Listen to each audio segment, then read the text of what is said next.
নমস্কার, আপনাদের সঙ্গে আমি সৈকত। শুরু করছি আজকের এই সময় অনুষ্ঠান। আমাদের আজকের টপিক রাজ্য বাজেট। আমরা কিছুদিন আগে, আজ থেকে 10-11 দিন আগে কেন্দ্রীয় বাজেট নিয়ে স্টুডিওতে বসে আলোচনা করেছি। কেন্দ্রীয় বাজেটে অনেকগুলি এমন বিষয় থাকে যেগুলো আলাদা করে তার গুরুত্ব সর্বভারতীয় ক্ষেত্রে বা জাতীয় ক্ষেত্রে তার প্রভাব রয়েছে, যেমন ট্যাক্সেশনের অনেকগুলো ভাগ, যেটা মূলত কেন্দ্রীয় বাজেটের একটা গুরুত্বপূর্ণ জায়গা। কিন্তু রাজ্য বাজেট নিয়ে যখন কোনো আলোচনা হয়, বা এর আগেও যখন আমরা রাজ্য বাজেট নিয়ে বছরের পর বছর আলোচনা করেছি, সবচেয়ে বেশি নজর থাকে যে বিষয়টায়, সেটা হচ্ছে যে সেটা বাজেট কতটা আর কতটা রাজনীতি জায়গা বা রাজনীতির প্ল্যাটফর্ম তৈরি করে দেওয়ার জায়গা থাকে।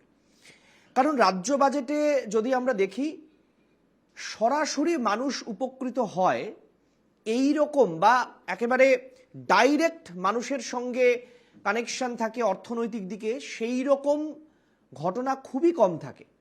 বরং ডাইরেক্ট ব্যাংক ট্রান্সফারের যে বা সামাজিক যে প্রকল্পগুলো থাকে, সেগুলোর আর্থিক বৃদ্ধি বাড়ানো বা কমানোর ক্ষেত্রে সরাসরি মানুষের সঙ্গে একটা যোগ থাকে।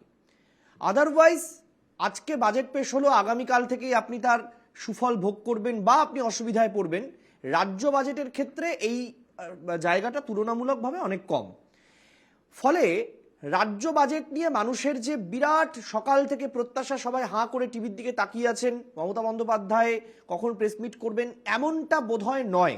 আমরা আজকে দিনভর রাজ্যের বিভিন্ন প্রান্তে আমাদের সাংবাদিকরা ঘুরেছেন।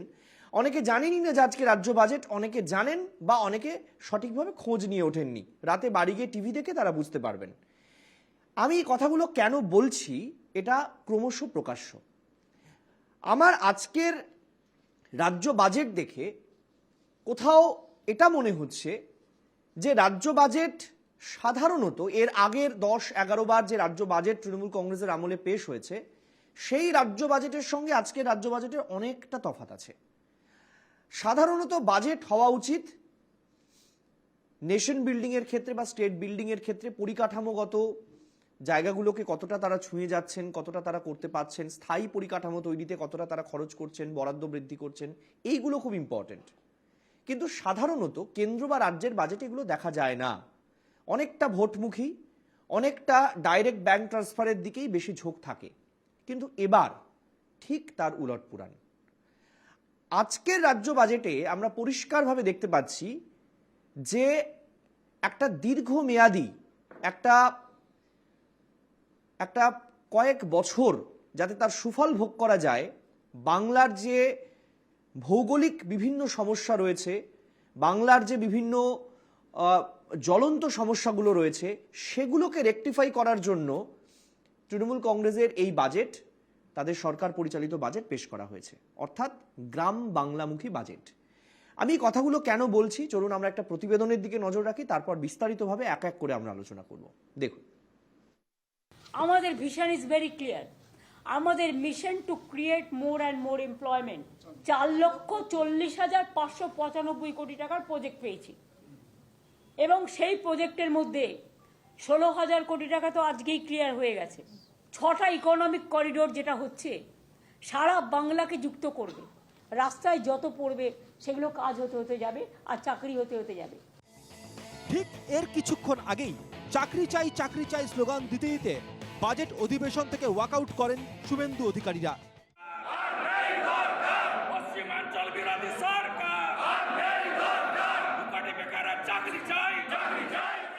এই বাজেটে এই সরকার যে দেউলিয়া হয়ে গেছে ছত্রে ছত্রে প্রমাণিত। এই বাজেট বেকার বিরোধী বাজেট। 2,15,00,000 বেকার যুবক যুবতীদের সাথে বিশ্বাসঘাতকতা করলেন, একটিও কর্মসংস্থানের কথা নেই। এই বাজেট উত্তরবঙ্গ, জঙ্গলমহল এবং সুন্দরবন বিরোধী বাজেট। কিন্তু অর্থনীতিবিদদের মতে আর 5টা রাজ্য বাজেটের থেকে অনেকটাই আলাদা রাজ্য বাজেট 2025-26। ভোট রাজনীতিকে বাড়তি গুরুত্ব দিয়ে সরাসরি আর্থিক সুবিধা ভোগের সামাজিক প্রকল্পে বরাদ্দ বাড়ানো হয়নি এই বাজেটে, বরং অনেক বেশি গুরুত্ব দেওয়া হয়েছে বাংলার বর্তমান সমস্যাগুলির পাকাপাকি সমাধানে, যার জন্য অর্থ বরাদ্দ করা হয়েছে বাজেটে। এক কথায় বলতে গেলে গ্রাম বাংলামুখী বাজেট। নদী ভাঙন রোধে 200 কোটি টাকা বরাদ্দ, গঙ্গাসাগর সেতু নির্মাণের জন্য 500 কোটি টাকা বরাদ্দ, ঘাটাল মাস্টার প্ল্যানের জন্য 500 কোটি টাকা বরাদ্দ হলো। নদী ও জলাভূমির মধ্যে সংযোগ স্থাপন করে জীবিকার সুযোগ তৈরিতে নদী বন্ধন প্রকল্পে 200 কোটি টাকা বরাদ্দ, গ্রামীণ যোগাযোগ ব্যবস্থার উন্নতিতে পথশ্রী প্রকল্পে 1500 কোটি টাকা বরাদ্দ, কৃষি পণ্য মানোন্নয়ন, প্যাকেজিং ও সংরক্ষণ প্রকল্পে বাজেট বরাদ্দ 200 কোটি টাকা। 26-এর বিধানসভা নির্বাচনের আগে এটাই ছিল মমতা সরকারের শেষ পূর্ণাঙ্গ বাজেট। তাই কেন্দ্রীয় বঞ্চনার কথা উল্লেখ করে মমতার ঘোষণা, সবার মাথায় ছাদ নিশ্চিত করতে 28 লক্ষ মানুষকে বাংলার বাড়ি প্রকল্পে ঘর দেবে রাজ্য। বাংলার বাড়ি প্রকল্পে দ্বিতীয় ও তৃতীয় কিস্তির টাকা ছাড়া হবে 2025-এর জুন মাসের মধ্যে। দ্বিতীয় পর্যায়ে আরও 16 লক্ষ মানুষকে বাংলার বাড়ি তালিকায় অন্তর্ভুক্তি। এর জন্য আরও 9,600 কোটি টাকা বরাদ্দের ঘোষণা বাজেটে। 12 লক্ষ মানুষকে আমরা অলরেডি ওদের 14,500 কোটি টাকার মতো লাগবে, সম্ভবত 1400। আমরা অলরেডি হাফ দিয়ে দিয়েছি ডিসেম্বরে, আর হাফ 14,000 সামথিং আমরা হাফ দিয়ে দিয়েছি, এবং বাদবাকিটা পাবে ওরা জুন মাসে, 6 মাসের মধ্যে। আর দ্বিতীয় যেটা 16 লক্ষ আজকে আবার নেওয়া হলো নতুন করে, যেটা আমরা 28 লক্ষ সার্ভে করেছিলাম, ফিল্ড সার্ভে, সেই 16 লক্ষ মানুষ যারা লিস্টে আছেন এখনো পাননি, তারা ডিসেম্বরের মধ্যে প্রথম কিস্তি পেয়ে যাবেন অর্ধেক, এবং সেকেন্ড কিস্তি তাদের বাড়ি কমপ্লিট হওয়ার আগেই আমরা দিয়ে দেবো। বাজেট বরাদ্দ তালিকাতেও যদি নজর রাখা যায়, স্পষ্ট দেখা যাচ্ছে গ্রামীণ পরিকাঠামো উন্নয়নেই সবচেয়ে বেশি বরাদ্দ করা হয়েছে রাজ্য বাজেট 2025-26-এ। পঞ্চায়েত ও গ্রামোন্নয়নে 44,139 কোটি টাকা বরাদ্দ, 798 কোটি টাকা বরাদ্দ করা হয়েছে স্বনির্ভর ও স্বনিযুক্তি বিভাগে। সুন্দরবন উন্নয়নে বরাদ্দ হয়েছে 631 কোটি টাকা, 10,000 কোটি টাকা বরাদ্দ করা হয়েছে কৃষি ক্ষেত্রে। সেচের ক্ষেত্রে বরাদ্দ করা হয়েছে 4,153 কোটি টাকা। কর্মসংস্থান থেকে গ্রামীণ অর্থনীতি, রাজ্যের সর্বাঙ্গীন উন্নতি ঘটাবে এই বাজেট বলে দাবি মুখ্যমন্ত্রী মমতা বন্দ্যোপাধ্যায়ের। কাজে এই বাজেট বলতে পারেন এটার একটা ভিশন আছে ফর ভবিষ্যৎ। এই বাজেটটা কর্মসৃষ্টি করবে, প্রান্তিক চাষি থেকে শুরু করে, গ্রামীণ মানুষ থেকে শুরু করে, ঘরের মেয়েরা থেকে শুরু করে, আমার ছোট ছোট ভাই বোনেরা থেকে শুরু করে। যদিও বিরোধী দলনেতা শুভেন্দু অধিকারী দাবি, এই বাজেটে উপেক্ষিত বাংলার উত্তর পশ্চিমের জেলাগুলি। এই বাজেট আমাদের পশ্চিমাঞ্চলের বাঁকুড়া, ঝাড়গ্রাম, পশ্চিম মেদিনীপুর, পুরুলিয়া জেলা, যেখানে মানুষজন ন্যূনতম পানীয় জল পান না, চিকিৎসার সুযোগ পান না, তাদের জন্য কোনো প্রস্তাবনা নেই। বন্যার সময় হাওড়া, হুগলি, বর্ধমান, বীরভূম, মেদিনীপুরের বহু অংশই থাকে জলের নিচে। এমনকি সারা বছরই নদী ভাঙনের সমস্যায় মুর্শিদাবাদ, মালদা, নদিয়ার একাধিক এলাকা। গ্রাম বাংলার এই সমস্যা সমাধানে এবার বড় পদক্ষেপ করেছে রাজ্য। Bureau report, NKTV Bangla.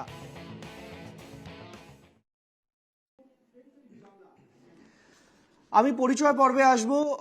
আমি প্রথমেই পরিচয় করব, আমাদের সঙ্গে রয়েছেন অর্থনীতিবিদ সুপর্ণ মৈত্র। সুপর্ণবাবু, আপনাকে স্বাগত। আমার সঙ্গে আলোচনায় রয়েছেন রাজনৈতিক বিশ্লেষক অধ্যাপক আজিজুল বিশ্বাস। আজিজুলদা, আপনাকে স্বাগত। আমার সঙ্গে রয়েছেন তৃণমূল কংগ্রেসের সমর্থক এবং তৃণমূলের একটি সেলের রাজ্য স্তরের নেতৃত্বে নীলাঞ্জন দাস। আপনাকে স্বাগত। আমার সঙ্গে রয়েছেন রবি মণ্ডল, বিজেপি মুখপাত্র। আপনাকে স্বাগত। আমি প্রথমেই ক্ষমা চেয়ে নেব যে আজকের এই 1 ঘন্টারও কম সময়ের অনুষ্ঠানে 1 ঘন্টা ধরে বাজেট বক্তৃতার বা গোটা বাজেট, প্রায় 400-500 পাতার বাজেট, সেটা 1 ঘন্টা আলোচনা সম্ভব নয়। কয়েকটি গুরুত্বপূর্ণ সেক্টর, আমার মনে হয় যে বাংলার মানুষ যারা টিভির পর্দায় শুনছেন প্রত্যেকেই তার নিজে কিভাবে উপকৃত হবেন, তার এলাকা কিভাবে উপকৃত হবে, তিনি কিভাবে, তার বৃহত্তর পরিবার কিভাবে উপকৃত হবে, আমার মনে হয় প্রত্যেকেই এটা শুনতে চাইছেন। আমি চেষ্টা করব যে একদম আপনাদের মতো করেই অনুষ্ঠানটাকে এগিয়ে নিয়ে যাওয়ার। আমার আজকের আলোচনায় আমি প্রথমেই চলে যেতে চাইব রবি মণ্ডলের কাছে। রবি, আমি একটু 24 ঘন্টা পেছনে ফিরে যাব প্রথমে আলোচনা করতে গেলে। এই কারণে ফিরতে চাইবো যে আমার পরিষ্কার মনে পড়ছে যে শুভেন্দু অধিকারী গতকাল একটা বিবৃতি দেন, তিনি বলেন যে এটা একটা মাদ্রাসামুখী বাজেট হতে চলেছে। আজ একবারও শুভেন্দু অধিকারীর মুখে মাদ্রাসা শব্দটা আমরা শুনতে পারলাম না। যদিও আমি আজকে যারা এই অনুষ্ঠান শুনছেন তাদের সুবিধার্থে একটু বলে দিই যে মাদ্রাসা বা এই অর্থাৎ সংখ্যালঘু উন্নয়নের ক্ষেত্রে কত টাকা বরাদ্দ করা হয়েছে, সেটা হচ্ছে মাদ্রাসা সংখ্যালঘু উন্নয়নে বরাদ্দ 5,600 কোটি টাকা বরাদ্দ করা হয়েছে। যদিও সবচেয়ে বেশি বরাদ্দ করা হয়েছে পঞ্চায়েত এবং গ্রামোন্নয়ন দপ্তরে 44,139 কোটি টাকা বরাদ্দ করা হয়েছে, তারও সামান্য কিছু বেশি। আমি বলছি যে একটা বিরোধী দল, তাদের তো একটা গঠনমূলক রাজনীতি থাকবে। বিরোধী দল পুরো বাজেটটা শুনলেন না, বাজেটটার মধ্যপন্থা থেকে তারা ওয়াকআউট করে বাইরে চলে এলেন এবং তারা বাজেট নিয়ে বক্তৃতা দিলেন। তারপর 3টি জায়গায় শুভেন্দু অধিকারী এই বাজেটের ওপর বক্তৃতা রেখেছেন। রাজ্য বিজেপি প্রেস মিট হয়েছে, বর্ষিয়ান অশোকবাবুর বক্তব্য শুনেছি এবং আমরা শোনাবো এই অনুষ্ঠানে।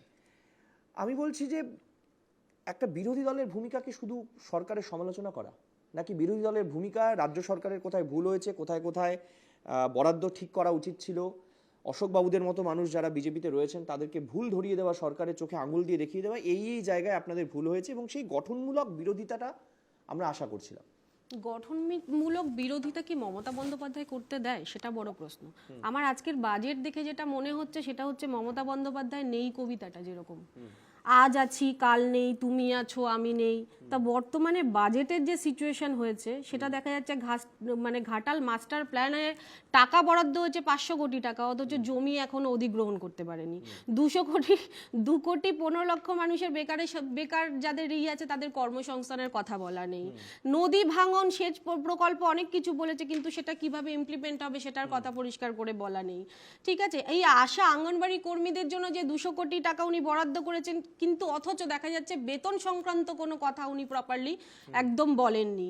ঠিক আছে, এই যে আমি দেখি শস্য বীমার ক্ষেত্রেও যেটা আছে সেটা হচ্ছে কোনো ঘোষণা নেই, সেখানে সারের বিষয় কোনো কথা নেই, বিদ্যুতের বিষয়, ভর্তুকির বিষয় কোনো কথা নেই। এই যে প্রত্যেকটা বিষয় মমতা বন্দ্যোপাধ্যায়ের কবিতাটার মতো হয়ে গেছে, আমি আছি তুমি নেই, মানে সবই আছে অথচ কিছুই নেই। অ্যাকচুয়ালি আমার মনে হয় কোথাও একটা মমতা বন্দ্যোপাধ্যায় আছে বলে এই রাজ্যের কিছুই নেই, এই রাজ্যের এই আজকে সিচুয়েশন, সুখ শান্তি সমৃদ্ধি কিছুই নেই। কারণ এই রাজ্যের বর্তমান যা বাজেট উনি রেডি করেছে, এই বাজেটই ওনার শেষ বাজেট। এর পরবর্তীকালে 2026-এর পর ভারতীয় জনতা পার্টি ডবল ইঞ্জিন সরকার এসে বাজেট রেডি করবে, সেটা দেখতে পাবেন। বেশ, রবি মণ্ডল, আপনার বক্তব্য আমি শুনলাম এবং আমি খুব স্পষ্ট করে বলছি যে আপনাদের কিছু স্পেসিফিক বক্তব্য রয়েছে। যেমন শুভেন্দু অধিকারী বলছেন যে বাজেটের এই জায়গাগুলোতে কোনো অ্যালোকেশন নেই, এই জায়গাগুলোতে কোনো অ্যালোকেশন নেই। আমরা কেন্দ্রীয় বাজেটের সময় আমার পরিষ্কার মনে পড়ছে যে একাধিক জায়গায় কেন্দ্রীয় বাজেটে বাংলার কোনো নামের উল্লেখ নেই, বা শুধুমাত্র 2টি রাজ্য বাদ দিয়ে আর কোনো রাজ্যের উল্লেখ সেখানে হয়নি, শুধুমাত্র অসম আর বিহারের কথা উল্লেখ করা হয়েছিল, আমি যদি ভুল না বলি। না, আমার এখানে রুবি একটাই বক্তব্য, আমি কেন্দ্রীয় বাজেটের সঙ্গে রাজ্য বাজেটের কোনো তুলনামূলক আলোচনায় যাচ্ছি না। আমার বক্তব্য খুব স্পষ্ট যে মুখ্যমন্ত্রী মমতা বন্দ্যোপাধ্যায় আপনার বক্তব্য অনুযায়ী এটা তৃণমূল কংগ্রেসের আমলের শেষ বাজেট, তারপর আপনারা বাজেট পেশ করবেন। আমি বলছি, আমার প্রশ্নটা আমি আরেকবার রিপিট করছি যে আমরা আশা করেছিলাম, বাংলার মানুষ তাকিয়েছিলাম যে তৃণমূল অন্তত এই জায়গাগুলোকে রেকটিফাই করতে পারেনি, তারা ধরতে পারেনি, বাংলার সমস্যা বুঝতে পারেনি, তারা এই জায়গায় বাজেট অ্যালোকেশন করেনি বা তাদের নজর পড়েনি। অন্তত বিরোধী দল তারা সাংবাদিক বৈঠক করে বলবেন যে এই জায়গায় বাজেট এই হওয়া উচিত ছিল, এই জায়গায় এটা ভুল হয়েছে, এই জায়গায় এটা ঠিক করা উচিত ছিল। এই ধরনের একটা গঠনমূলক সাংবাদিক বৈঠক আমরা আশা করেছিলাম। না, আমি বলবেন, আমি আগামী 1 ঘন্টা ধরে আলোচনা চলবে, আপনি বলবেন। আমি আবার একটু আপনার পরে তৃণমূলের কাছে একটু যেতে চাইছি। নীলাঞ্জন, আমরা যে বাজেটটা দেখলাম এই প্রথম, আমি যদি খুব ভুল না বলি, আমি সাংবাদিকতায় অনেকের থেকে অনেক ছোট, কিন্তু আমার যতদূর মনে পড়ছে গত বছর বাজেট আমরা লাইভ দেখেছিলাম, এই বছর বাজেট আমরা লাইভ দেখতে পারলাম না। আমি জানি না কেন। বাজেট লাইভ না দেখলেও বাজেটের কপি আমাদের হাতে রয়েছে সাংবাদিকতার সূত্রে, তাতে আমরা পরিষ্কার দেখতে পাচ্ছি খুব গুরুত্বপূর্ণ বেছে 10 থেকে 12টি সেক্টরকে হাইলাইট করা হয়েছে বেছে। তার মধ্যে আমার সাংবাদিক সত্তা বলছে সবচেয়ে বেশি ইম্পর্টেন্ট ডিএর থেকেও আমার মনে হয়েছে যে ঘাটাল মাস্টার প্ল্যান এবং নদীমাতৃক এই রাজ্যকে নদী ভাঙন, নদীর ক্ষয়, এইগুলোকে বেশি করে গুরুত্ব দেওয়ার কথা তিনি বলছেন। সেটা আজ থেকে 2011 সালে ক্ষমতায় আসার পর 14 বছরের মাথায় এসে আপনাদের মনে পড়ছে যে নদী ভাঙন বাংলার সমস্যা, ঘাটাল মাস্টার প্ল্যান আপনাদের করা প্রয়োজন, সেগুলো 13-14 বছরের পর আপনাদের মাথায় আসছে যে এটা প্রয়োজন, কেন? না, ঠিক তা নয়। এরকমটা এটা এর মানে হয় না যে এর আগে এগুলো নিয়ে কোনো কাজ হয়নি বা কিছু বক্তব্য রাখা হয়নি। ঘাটাল মাস্টার প্ল্যানটা এটা একটা কেন্দ্র সরকারের প্রকল্প নেওয়ার কথা ছিল। তারা দীর্ঘ সময় ধরে তারা যদি কোনো টাকা অ্যালোকেট না করে, তো তখন এটা মুখ্যমন্ত্রীর প্রতিশ্রুতি ছিল, তো সেটাই তিনি করেছেন। এবং অন্যান্য যেগুলো আপনি বললেন যে নদীর এই যে মানে ভাঙন যেটা, ক্ষয় এবং সেটা ভাঙন। একটা অত্যন্ত মানে ভীষণ গ্রেভ প্রবলেম এবং বেশ কিছু জেলাকে ইনক্লুডিং আমি নিজে হুগলি জেলার বাসিন্দা, তো বিভিন্ন জায়গাতে কিন্তু এটা এফেক্টেড এবং কেন্দ্র সরকারের এটা নিয়েও কিন্তু কোনো প্ল্যানিং নেই। তো সেই জায়গাগুলো রাজ্য সরকার অ্যাড্রেস করছে। এবার আপনি বলছেন যে এতদিন পরে কেন? বলবো কি মিডল না হ্যাঁ, না অবশ্যই এক এক না, করে আসবো। তো আমার যেটা মনে হয় যে এই জায়গাগুলো রাজ্য সরকার অ্যাড্রেস করেছে। বারবার যেটা বলা হয় যে রাজ্য সরকার শুধু পপুলিস্ট কাজকর্ম করে, শুধুমাত্র মানুষকে টাকা দেওয়া এই সেই, আমার মনে হয় সেই হেডলাইনগুলো আজকে আপনাদের নেই। সেটা আমার মানে কি বলবো, সেটা মানে আপনাদের ব্যাপার। যাই হোক, কিন্তু আমার মনে হয় বাজেটটায় মুখ্যমন্ত্রীর যেটা ভিশন সেটা তিনি রাখতে পেরেছেন। তিনি জানেন যে তাকে এই রাজ্যটাকে এগিয়ে নিয়ে যেতে হবে। এখানে তো শুভেন্দু অধিকারী মানে যে বাজেট পেশ হওয়ার দুদিন আগে বলে যে মাদ্রাসায় অনেক টাকা দিয়ে দিয়েছে এই বাজেট, কোন বাজেট আমি জানি না, উনি বোধহয় কেন্দ্রের বাজেট বলেছে বলছেন। বলেই হয়তো হয় বলেছে বলেই হয়তো মানে উনি উনি সম্ভব তাহলে করতে উনি তাহলে পারেনি, জ্যোতিষী, সাহস করে উনি তাহলে জ্যোতিষী, উনি শুধু নিজের দলের ভবিষ্যৎটা দেখতে পাচ্ছেন না, যে সেটা যে ক্রমশ শূন্যের দিকে যাচ্ছে সেটা উনি দেখতে পাচ্ছেন না। সিরিয়াসলি শূন্যের দিকে না, যাচ্ছে? শূন্যের দিকে, কারণ প্রত্যেকটা বাই আজকে ইলেকশন আজকে কিন্তু একটা খুব সিরিয়াস আলোচনা। আমি চাইবো By আজকে election আপনার কটা আর সিট 5 আছে? দিনের মতো না, রুবি প্লিজ, আমি চাইবো আজকের আলোচনাটা আর 5 দিনের রাজনৈতিক আলোচনার মতো যেন রাজনৈতিক আলোচনার মতো যেন পাকে হারিয়ে না যায়, প্লিজ। যারা এই অনুষ্ঠান দেখছেন তারা কিন্তু কিছু তথ্য পাওয়ার জন্য অনুষ্ঠানটা দেখছেন আমার মনে হয়, প্লিজ। আপনি একটা প্রশ্ন ওনাকে খুব মানে ক্লিয়ার একটা প্রশ্ন করলেন, ওনার থেকে কোনো উত্তর নেই। যে শুভেন্দু অধিকারী এই কথাটা বলার জন্য তিনি কি ক্ষমা চাইবেন? তিনি যে বললেন যে এবারের বাজেটে প্রচুর মাদ্রাসার পেছনে টাকা দেওয়া হবে, এই যে কথাগুলো, হ্যাঁ মানে তাকে মানুষের সিরিয়াসলি নেয় না। তিনি এই যে বলছেন যে আমরা লক্ষ্মীর ভান্ডারের টাকা বাড়িয়ে দেবো, এর টাকা বাড়িয়ে দেবো, ওর টাকা, মানুষ ওকে সিরিয়াসলি নেয় না। আর মনে মানুষ আছে কি সিরিয়াসলি নেয় না তৃণমূল না, সরকার? না, এক মিনিট। বাজেট দেখে তো তাই মনে হচ্ছে। আপনি কারণ শোনার সেই কথা রাজ্যে বলবেন। প্রতিনিয়ত ধর্ষণ এক হয়, মিনিট, সেই রাজ্যে রুবি, নারী প্লিজ, সুরক্ষা নিয়ে প্লিজ। কাজ আরে বাবা, আপনারা তো সেই রাজ্যে ধর্ষক। নারী না, না, সুরক্ষা না, না, নিয়ে না, কাজ না। ধর্ষক এমএলএ, এক মিনিট, প্লিজ। আপনাদের সবচেয়ে বেশি এক ধর্ষক মিনিট, এমএলএ এবং রুবি, এক মিনিট, এক মিনিট। আপনি যদি আমি আমার আজকে কথা আলাপ না করবোই না। শুনেন, না, না, না, আপনাদের প্লিজ। দলের বাজেট শুভেন্দু অধিকারী, এক মিনিট, ধর্ষকদের প্লিজ। বলাৎকারী জনতা পার্টি, প্লিজ, বলাৎকারী জনতা পার্টি, নীলাঞ্জন, এক মিনিট, please। ওদের পার্টি আমি চাইবো আজকে রাজ্য বাজেটের আলোচনা বাজেট নিয়ে হোক। প্লিজ, পদর্য। না, প্লিজ। আরে প্লিজ, আরে মানুষ বাজেট নিয়ে আলোচনা শুনতে চাইছেন। শুভেন্দু অধিকারী আমার আলোচনার টপিক নয়। শুভেন্দু অধিকারী আমার আলোচনার টপিক নয়। প্লিজ, শুভেন্দু অধিকারী আমার আলোচনার টপিক নয়। বাজেট নিয়ে আলোচনা করুন। লজ্জা আবার করছে। না, লজ্জা আবার করছে। হ্যাঁ। না, লজ্জা আবার করছে। প্লিজ, হ্যাঁ। শুভেন্দু অধিকারী আমার আলোচনার টপিক নয়। শুভেন্দু অধিকারীর মতন একজন মানসিক ভারসাম্যহীন নেতাকে এনাকে ডিফেন্ড করতে হয়, আমার ডিউটি হয়, ওনার জন্য করুণা হয়। করুণা হয় আপনাদের আজিজুল্লাহর কাছে যাই। ধর্ষকের দলকে আমি একটু represent আজিজুল্লাহর করতে কাছে যাই, হয়, please। করুণা হয়। না, please। এদের দল উন্নাও হাতরাস কি করেছে? আরে ওই তাদের বুঝাচ্ছি এমএলএ, আমি মনে আরে হয় এক আমি মিনিট, আপনাকে নাম এক বলবো না। মিনিট, কি করেছেন? আমি আপনাকে আমি একটু শোনাতে চাই। এক মিনিট, প্লিজ। না। মুখে কথা সাজে না। ধর্ষণের আপনারা লিস্ট দেবো। ওরা আরে বিলকিস মানুষ বানুর বাজেট ধর্ষকদের, শুনতে বসেছেন। বিলকিস বানুর ধর্ষকদের ধর্ষণের গায়ে কথা পড়েছে। শুনতে বসেননি। মুখে লাড্ডু বাংলার গুজেছে। বাজেটে কোথাও এইটা ধর্ষণের BJP উল্লেখ নেই। প্লিজ, এটা বোঝার চেষ্টা করুন আপনারা। নারী সুরক্ষার বাংলার বাজেট উল্লেখ নেই। না, নারীদের আরে জন্য রুবি, 50% প্লিজ, না, এই বাজেটে এটা অযৌক্তিক হচ্ছে। 50% এটা অযৌক্তিক হচ্ছে। এটা অযৌক্তিক হচ্ছে। যদি প্লিজ, মনে করেন উনি আমাকে আমি আজিজুল বিশ্বাসের কাছে কথা বললেন, এক মিনিট, তাহলে আমি ওনাকে আমি আজিজুল বিশ্বাসের কাছে যাব। প্লিজ,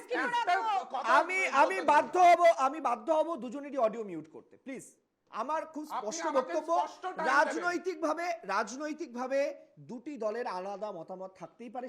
আমার কথার মাঝখানে উনি কথা বললেন এক মিনিট, না।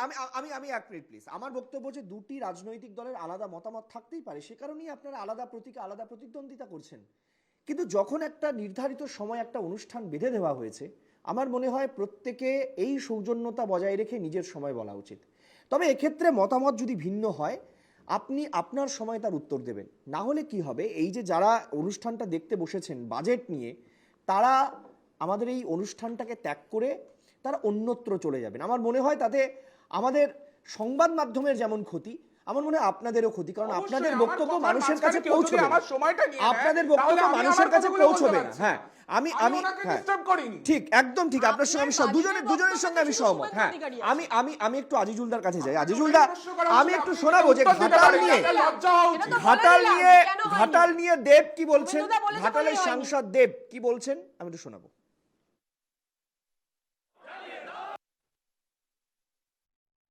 ঘাটালে তিনি 2024 নির্বাচনের সময় ঘাটালে গিয়ে বলেছিলেন যে ঘাটাল মাস্টার প্ল্যানটা রাজ্য সরকার করবে, এবং আজকে বাংলার প্রত্যেকটা মানুষ দেখতে পেল তিনি তার কথা রেখেছেন। আমি এবং আমার ঘাটাল লোকসভা কেন্দ্রের প্রত্যেকটা মানুষের তরফ থেকে, এবং বিশেষ করে যারা এই বন্যার সময় জলের তলায় অক্লান্ত পরিশ্রম বা কষ্ট পায়, তাদের হয়ে দিদিকে ধন্যবাদ জানাচ্ছি। আজিজুলদা শোনালাম। আমি একটা জিনিস আপনার কাছে একটু জানতে চাইবো যে ঘাটাল নিঃসন্দেহে একটা বড় পদক্ষেপ। আমি এই অনুষ্ঠানে বসে স্পষ্টভাবে এই ঘটনার দুটি শব্দ ব্যবহার করে আপনাকে বলার জন্য অনুরোধ করব। সেটা হচ্ছে যে ঘাটাল মাস্টার প্ল্যান কেন হয়নি, কাদের প্রকল্প কি হয়েছে না হয়েছে আমি জানতে চাই না। আমার বক্তব্য খুব স্পষ্ট, মমতা বন্দ্যোপাধ্যায় এই প্রজেক্টকে 2 বছরের টাইমলাইন দিয়ে 500 কোটি টাকা বরাদ্দ করেছেন, আগামী 2 বছরের মধ্যে আরও 1000 কোটি টাকা বরাদ্দ করবেন। কিন্তু এই ঘাটাল মাস্টার প্ল্যানকে বিজেপি বলছে যে এটা টাকা মারার জন্য একটা বড় জায়গা তৈরি হয়ে গেল। প্রাথমিক অ্যাপ্রোচটাতেই কি কোথাও ভুল হচ্ছে? না, প্রশ্ন হচ্ছে যে প্রথমে বাজেট নিয়ে যেটা বলবো সেটা হচ্ছে, সুপর্ণদা আছেন চুলচেরা বিশ্লেষণে। আমার কাজ যেহেতু পলিটিক্যাল অ্যানালাইসিসের যতটুকু আমার সামর্থ্য রয়েছে সেই বিচারে, সুতরাং আজকের বাজেটকে আমি দেখব একদম রাজনৈতিক দৃষ্টিকোণ থেকে। সেই দৃষ্টিকোণে কিন্তু ঘাটাল প্রকল্পে রাজ্য সরকারের এই যে বাজেট, তাতে যে বরাদ্দ, সেটা অত্যন্ত তাৎপর্যপূর্ণ। কারণ সেখানকার নির্বাচিত সাংসদ তৃণমূল কংগ্রেসের দেব এই ঘাটাল যে প্ল্যান, সেটাকে বাস্তবায়নের ক্ষেত্রে তার যে সংকল্প, সেই সংকল্প রাজ্যের মুখ্যমন্ত্রী তথা তৃণমূল দলের সর্বাধিনেত্রী, সভানেত্রী, তার কাছে তিনি পৌঁছে দিয়েছিলেন আমরা জানি। এবং সেই মোতাবেক একটা কথা তো আমি নিরপেক্ষভাবেও আমি বলতে পারি যে মমতা বন্দ্যোপাধ্যায় যে কথাটা বলেন, সেই কথাটার মধ্যে একটা রিয়েল জায়গায় নিয়ে যাওয়া, বাস্তবায়নের জায়গায় নিয়ে যাওয়ার একটা কিন্তু প্রবণতা কিন্তু প্রথম থেকে থাকে। মানে আমি কিছুতেই বলবো না মোদী সরকারকে, যেমন অনেকেই বলেন জুমলা সরকার, তার পিছনে কারণ আছে 2 কোটির কর্মসংস্থান, আমি চাকরি বলছি না, কর্মসংস্থান, বা কৃষিজ ফসলের দাম দ্বিগুণ করে দেওয়া। এই যে জুমলা সরকারের একটা, এটা মমতা বন্দ্যোপাধ্যায়কে বলতে পারে। হ্যাঁ, অনেকেই বলতে পারবে যে দিয়ে 4% কেন, 8% নয় কেন, বলতেই পারে। অনেকে বলতে পারে লক্ষ্মীর ভাণ্ডার দেওয়া হচ্ছে, রাজ্যের অর্থনীতিকে শেষ করে দেওয়া হচ্ছে। আমার প্রশ্ন হচ্ছে, যারা বলছেন তারা তো দিল্লিতে ক্ষমতা দিনে 2500 টাকা দেবার প্রতিশ্রুতি দিয়ে। অর্থাৎ এই যে আজকে এমন দিনে আমরা আলোচনায় করছি, সেই দিনে দেশের সর্বোচ্চ আদালত সুপ্রিম কোর্ট নির্বাচনের আগে বিভিন্ন রাজনৈতিক দল যেগুলো যে রেউড়ি সংস্কৃতি চালু করেছে, সেই রেউড়ি সংস্কৃতির বিরুদ্ধে তীব্র সমালোচনা আজকে সুপ্রিম কোর্ট করেছে। খুব গুরুত্বপূর্ণ এবং খুব দুর্ভাগ্য হলে আমি সত্যি কথা বলছি, যখন তেলেঙ্গানাতে ভোট হচ্ছে, কর্ণাটকে ভোট হচ্ছে, কংগ্রেস এবং রাহুল গান্ধী যখন 5টি গ্যারান্টির কথা বলছেন এবং ক্ষমতা এসে বাস্তবায়ন করার চেষ্টা করছেন, তখন আমাদের দেশের প্রধানমন্ত্রী নরেন্দ্র মোদী তিনি এটাকে রেউড়ি সংস্কৃতির তীব্র নিন্দা করেছিলেন। তিনি যখন এলেন ছত্তিশগড়ে, মধ্যপ্রদেশে, রাজস্থানে, তিনি আবার রেউড়ি সংস্কৃতির একদম পুরো প্যাট্রোনাইজেশন করলেন। অর্থাৎ এই যে কথা আর কাজের মধ্যে যে পার্থক্য, সেই কথা আর কাজের মধ্যে পার্থক্য কিন্তু মমতা বন্দ্যোপাধ্যায়ের কাছে পাই না। হ্যাঁ, রাজ্যের আর্থিক সামর্থ্যের কথা চিন্তা করে সামাজিক ন্যায় প্রকল্পে কতটা তিনি অর্থ বরাদ্দ করছেন সেটা নিয়ে আলোচনা হতে পারে, সেটা নিয়ে প্রশ্ন থাকতে পারে। অর্থাৎ আমার রাজ্যের আর্থিক স্বাস্থ্যের বিচারে লক্ষ্মীর ভাণ্ডারে এত টাকা দেওয়া কতটা সুদূর প্রসারী আর্থিক বোঝা হতে পারে, সেটা আমরা আলোচনা করতেই পারি, বা অন্যান্য যে সামাজিক ন্যায় প্রকল্পগুলো রয়েছে। কিন্তু একটা জিনিস আমি মনে করি, সুপর্ণতার কাছে আমি অনেক কিছুই আলোচনার সূত্রে আমি অনেক কিছুই বুঝেছি, যে সংসদীয় রাজনীতিতে, মানে এই যে ডেমোক্রেটিক পলিটিক্সে ভোটে জেতা যদি এই বহুদলীয় রাজনীতির একটা গুরুত্বপূর্ণ বিষয় থাকে, তাহলে স্টেক হোল্ডার কারা, অর্থাৎ একটা দলকে ক্ষমতায় আনবে কারা, কে কতটা স্টেক হোল্ডার, সেটা কিন্তু সেই রাজনৈতিক দলগুলোর মাপার অধিকার কিন্তু তাদের রয়েছে। অর্থাৎ তারা যদি মনে করে যে লক্ষ্মীর ভান্ডারের 2 কোটি বেনিফিশিয়ার আগামী 2024-এর ভোটে একটা গুরুত্বপূর্ণ ভূমিকা নিতেই পারে, যেটা বিজেপিও করে, রাজ্যে রাজ্যে করে, নাহলে লাডলি বাহিনা বা মহারাষ্ট্রে মহিলাদের জন্য বিভিন্ন এই রেউড়ি সংস্কৃতির সূত্র ধরে ডাইরেক্ট ক্যাশ বেনিফিট যে স্কিমগুলো আনছে। অর্থাৎ আমাদেরকে শুধু রাজ্যের ক্ষেত্রে ভাবলে হবে না, গোটা দেশের ক্ষেত্রে এই রেউড়ি সংস্কৃতি যেটা আর্থিক বোঝা হয়ে দাঁড়াচ্ছে মানুষের জন্য করার চেষ্টা হচ্ছে। কিন্তু প্রশ্ন হচ্ছে যে পরিকাঠামো খাতে রাজ্য সরকার এবং কেন্দ্র সরকার কি ভূমিকা পালন করছে। প্রশ্ন হচ্ছে এই যে ঘাটাল প্ল্যানের কথা বলছো, যে প্রসঙ্গে আসছি, অবশ্যই আজকে এই যে মিলেনিয়ামে বাস করছি, সেই মিলেনিয়ামের মূল গোল হচ্ছে কি সাস্টেনেবিলিটি, এবং এই সাস্টেনেবিলিটির ক্ষেত্রে প্রথম বাধা হচ্ছে প্রতি বছর দেখবে আমাদের রাজ্যে বিশেষ করে বিভিন্ন ন্যাচারাল ক্যালামিটিগুলো রয়েছে, ডিজাস্টারগুলো বেড়ে যাচ্ছে, ঘূর্ণিঝড় আগের থেকে ফ্রিকোয়েন্সিটা বেড়ে যাচ্ছে। এই যে ভবিষ্যৎ যে থ্রেটগুলো আমাদের কাছে আসছে, বিশেষ করে পশ্চিমবঙ্গ মানুষ কাছে, এই যে নদী ভাঙনের সমস্যা, এই যে বিভিন্ন প্রাকৃতিক দুর্যোগগুলো রয়েছে, সেই দুর্যোগ মোকাবেলার ক্ষেত্রে প্রস্তুতির জন্য কি পরিকাঠামো গড়ে তোলা হচ্ছে, এটা একটা গুরুত্বপূর্ণ দিক। বেশ, আমি আরেকটা জিনিস আমি বলতে চাইছি, সেটা হচ্ছে যে সার্বিক মঙ্গল, অর্থাৎ যে কোনো নির্বাচিত সরকারের সামনে একটা বড় বিষয় থাকে বহুজন হিতায় বহুজন সুখায়, অর্থাৎ আমি ম্যাক্সিমাম মানুষের জন্য রাষ্ট্রীয় পলিসিটাকে আমি তার অভিমুখটাকে ঠিক করতে পারছি কিনা, এটা গুরুত্বপূর্ণ বিষয়। আমাকে আজকে একটা কথা বলে শেষ করতে হবে এই পর্যায়ে, সেটা হচ্ছে এই ভারতবর্ষের যে 28টি রাজ্য রয়েছে, পশ্চিমবাংলা হচ্ছে এমন রাজ্য যে রাজ্যের ডেমোগ্রাফিক ডিভিডেন্ডে একদম প্রথম সারিতে। অর্থাৎ তুমি যদি 15 থেকে 29 বছরের যে যুবতীর কথা, জনসংখ্যার কথা চিন্তা করো, তাহলে পশ্চিমবাংলা হচ্ছে সবচেয়ে সুবিধাজনক জায়গায়। এই যে ইয়াং ফোর্সে যারা কাজের বাজারে রয়েছে, তাদের কাজকে সুনিশ্চিত করার জন্য, তারা যাতে কর্মসংস্থানের বাজারে নিজের যে স্টেক হোল্ডার হিসাবে তাদের যে দাবি, সেই দাবিটাকে আরো বেশি জোরদার করার জন্য সরকারি নীতি কি হচ্ছে, সেইটা কিন্তু গুরুত্বপূর্ণ বিষয়। আচ্ছা, এখানে আজিজুল্লাহ, আপনি একটু আগে একটা কথা বলছিলেন, যে আমি অনুষ্ঠানের শুরুতেও বলছিলাম যে বহু অনুষ্ঠানে সুপর্ণবাবু আমার পাশে বসে এই কথা বলেছেন যে রাজ্য সরকারের এই যে দান ধ্যান প্রকল্প, বা রাজ্য সরকারের, আমি যদি আরো সহজ করে বলি, যে সামাজিক প্রকল্পের যে এই মুহূর্তে ব্যয়ভার রাজ্য সরকারের কাঁধে রয়েছে, সেই ব্যয়ভারের কারণেই দেখা যাচ্ছে যে রাজ্য সরকারের খরচ, যা ইনকাম হচ্ছে সেটা অনেক বেশি। ফলে রাজ্য সরকার স্থায়ী পরিকাঠামো খাতে খরচ বা কর্মসংস্থান তৈরির ক্ষেত্রে সমস্যা হচ্ছে।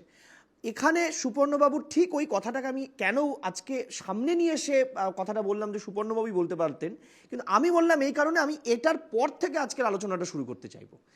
সুপর্ণবাবুর এই কথাটা মনে রাখার পরেই আজিজুলদা যেখানে বললেন, সেখানে আমি একটু মনে করিয়ে দিই, রাজ্য সরকার তার বাজেট অ্যালোকেশনের ওখানে বলছেন যে প্রায় 90,000 কোটি টাকা রাজ্য সরকার ডাইরেক্ট ইনকাম করেছে ট্যাক্স বাবদ, আমি যদি ভুল না বলি। এবার এই যে 90,000 কোটি টাকার রাজ্যের ইনকাম, এর বাইরে আরো হয়তো কিছু ইনকাম রাজ্য সরকারের রয়েছে, কিন্তু মূল ইনকাম এটাই। এইবার রাজ্য সরকারে যেহেতু কল নেই, কলকারখানা নেই, বা বড় বড় ইনকামের যে জায়গাগুলো সেইগুলো রাজ্য সরকারের কাঁধে নেই, ফলে রাজ্য সরকার কি দেরিতে বুঝতে পারলো যে রাজ্য সরকারের এবার খরচে লাগাম টানতে হবে। সেই কারণে কি এই বাজেটটা অনেকটা ভারসাম্য বা সংস্কারমুখী বাজেট বলা হচ্ছে? এটা প্রথম প্রশ্ন। এই প্রশ্নের উত্তর নেওয়ার পর আরো দুটি প্রশ্ন আমি করব বিরতিতে যাওয়ার পর, সেটা বিরতি থেকে ফিরে এসে আগে আপনার কাছে আসবো। আগে এই প্রশ্নের উত্তরটা আমি নিতে চাইবো। আমি প্রথমেই আজিজুলকে ধন্যবাদ জানাতে চাই, তার কারণ আজিজুল একটি মৌলিক প্রশ্ন তুলে দিয়েছে। কিন্তু তার কারণ এই যে আমরা কেউ রেবড়ি বলছেন বা ইংরেজিতে ফ্রি বি, সুপ্রিম কোর্ট কিন্তু একটা কথা বলেছেন যে এখনো ফ্রি বির কিন্তু সংজ্ঞা বা রেবড়ির সংজ্ঞা এখনো কিন্তু সঠিকভাবে ঠিক করা যায়নি, এটা তারা বলেছেন। এক, দুই হচ্ছে সামাজিক প্রকল্পের বিরুদ্ধে কথা বলছি না, কিন্তু তা সত্ত্বেও বলছি এই সামাজিক প্রকল্প সারা ভারতবর্ষে চালানোর জন্যে প্রায় 9,000 কোটি টাকা খরচা করা হয়, এবং মূলত মধ্যবিত্ত মানুষই কিন্তু এই 9,000 কোটি টাকা দেন। তার কারণ হচ্ছে গরিব মানুষ তারাও পণ্য পরিষেবা কর দেন, কিন্তু তারা যে মূলত খাবার জিনিস টিনিস কেনেন বলে ঠিক আছে, কিন্তু বাকি যে হচ্ছে বড় লোকের 26% করা হলো কর্পোরেট ট্যাক্স, তারা খুব একটা বিনিয়োগ করছে না। সুতরাং আজিজুলকে প্রথম ধন্যবাদ তিনি মৌলিক কথাটা বলার জন্য। এবং সুপর্ণ মৈত্রকে, আমার ভাই পাশে নীলাঞ্জন বসে আছে, নীলাঞ্জন আগে আমাকে একটি শব্দ বানে বিদ্ধ করত, আমাকে সে একটা লেবেল লাগিয়ে দিয়েছিল। আজকে এই প্রোগ্রামটার আগে আমি জিজ্ঞেস করেছি যে সে আমাকে সেই লেবেল মুক্ত করেছে কিনা। সে আমাকে বললো যে সে আমাকে লেবেল মুক্ত করেছে। সে হঠাৎ আমাকে ক্যাপিটালিস্ট একটা ট্যাগ লাগিয়ে দিয়েছিল। আজকে কিন্তু রিয়েলিস্ট ট্যাগ বলেই ও বলেছে, ক্যাপিটালিস্ট শব্দটার ব্যবহার করছে না। তাহলে আমি বলছি যে আমার পশ্চিমবঙ্গের সরকারকে, প্রথম কথা হচ্ছে আমি প্রথমে মমতা বন্দ্যোপাধ্যায়ের কাছে কৃতজ্ঞ যে আর বয়ে না গিয়ে উনি লক্ষ্মীর ভাণ্ডারটা ওইখানেই থামিয়ে রেখেছেন আজকে। আমি জানি না নির্বাচনে আবার তিনি সেটা ঝাঁপিটা খুলে দেবেন কিনা। তার কারণ হেমন্ত সোরেন, যাকে মমতা বন্দ্যোপাধ্যায় ডেকেছিলেন বিজিবিএসে আসার জন্যে, তিনি খুব ভালো জায়গায় আছেন সুপ্রিম কোর্টের সৌজন্যে। কেন?